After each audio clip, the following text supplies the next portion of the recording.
The arrangement of the Qur'an is one of many reasons why Muslims believe that it could only have come from God. In fact, modern research has discovered a remarkable structure in the Qur'an known as ring composition. To demonstrate this, let's analyze the second chapter of the Qur'an known as Al-Baqarah, the cow. This chapter consists of a total of 286 verses. The entire chapter can be divided into 9 groups based on theme. The first group of verses talk about faith and unbelief. This mirrors the theme of the last group of verses. The second group covers God's creation and knowledge. This again mirrors the second to the last group's theme. The third group discusses the law given to the Israelites, which mirrors the giving of law to the Muslims in the 7th group. The fourth group relates to the test of Abraham, a mirror of the test of Muslims in the 6th group. The middle group, the 5th group, is the central theme of the entire chapter, the change in direction of the Muslim prayer. We have made you believers a middle nation, so that you may bear witness to the truth before others. We only made the direction the one you used to face in order to distinguish those who follow the messenger from those who turn on their heels. This turning point was the change in direction of the daily prayers from Jerusalem to Mecca, which represented a big test for the believers. We find the mention of this important turning point in exactly the middle of the chapter, the 143rd verse. Moreover, this verse even contains the word middle. Together these 9 groups form a giant ring composition. As you can see, ring composition is structured as a sort of circle, with the central meaning placed at the center. You can think of it in terms of a mirror, so ring composition is the equivalent of putting a mirror in the middle.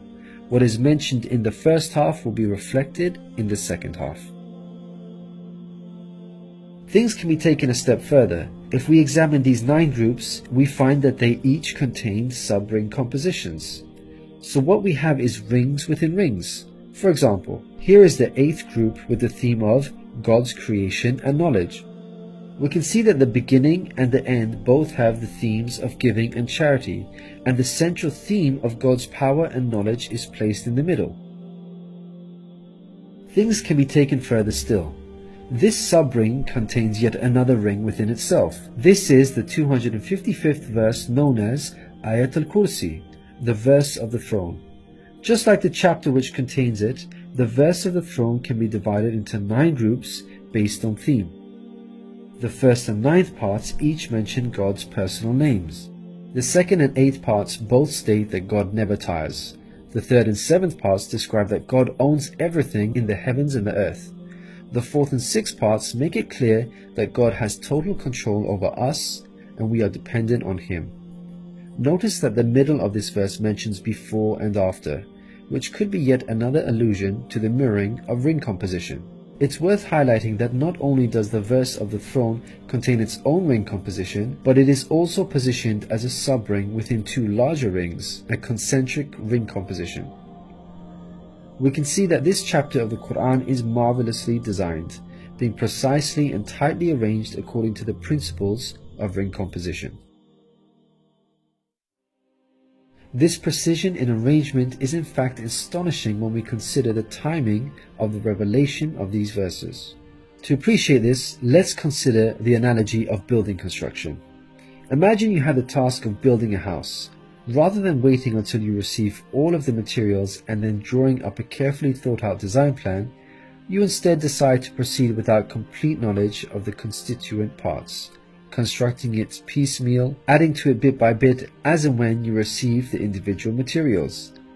What are the chances that this approach will result in a well-constructed house? Unlike an organized approach where each part is placed in its best possible position according to a design plan, instead you have a situation where it seems each part is placed arbitrarily, depending on the order in which the parts were received. In such circumstances, you would most likely end up with a very poorly designed house, liable to collapse at any time. It is highly unlikely, perhaps even impossible, that this disorganized approach would end up with the same stunningly designed house as an organized approach. Yet this is exactly what we find with the Qur'an's structure. The builder in our example is the Prophet Muhammad, peace be upon him. The house that he began to build since its first verses were revealed to him is the Qur'an. The rooms and bricks in our construction example are its chapters and verses. He can never have a design plan in place for the Qur'an because the revelation of many of its verses depended on events that were out of his control, such as the social developments and challenges that he faced throughout his prophethood. For example, believers would come up to him and question him on a particular matter, or his enemies would challenge him. The responses in the form of revelation would then descend on him, addressing the specific situation that he was facing.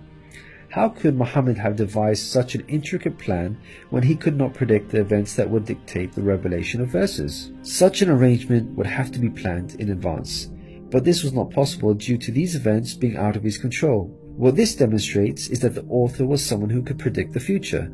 Possessing knowledge of the unseen is a quality of God, not human beings. Some critics may point out that books prior to the Qur'an had this literary style, and therefore we cannot use this as an evidence for the Qur'an's divine origin. However, comparing the Qur'an to other books is like comparing night and day for many reasons. Firstly, Prophet Muhammad, peace be upon him, was not a poet, nor did he have any literary reputation. In fact, like many people at the time, he could not read or write. Secondly, most people would assume that the Qur'an is arranged chronologically, starting with the first revealed verse and ending with the final revealed verse.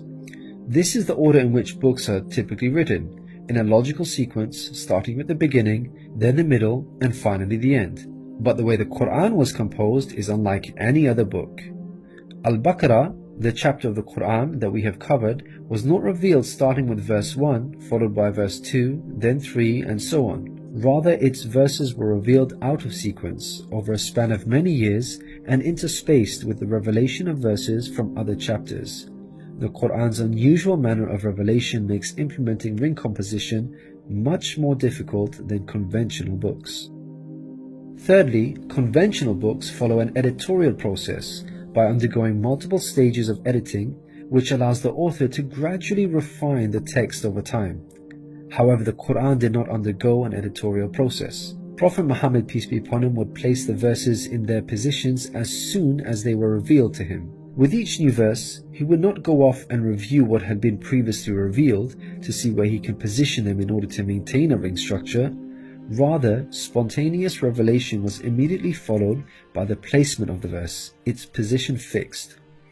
When we look at the history of the Qur'an's compilation, there is not a single instance of a verse being moved around in order to make it fit a ring composition.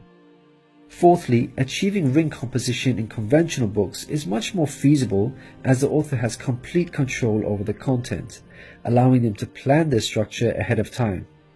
As we've already seen with the Qur'an, its content was circumstantial as it was tied to events that were out of the control of the Prophet Muhammad, peace be upon him, and therefore he could not plan a structure ahead of time.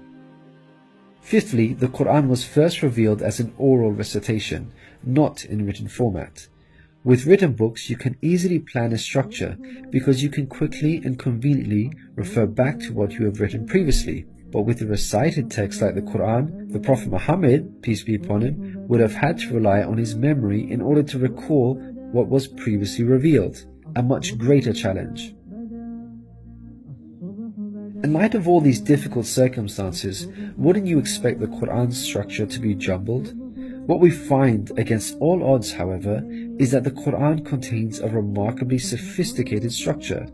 The circumstances of the Qur'an's revelation, together with its precision and harmony, represent a compelling argument for its divine origin. Your companion is neither astray nor being misled, nor does he say anything of his own desire. It is no less than inspiration sent down to him. He was taught by one mighty in power.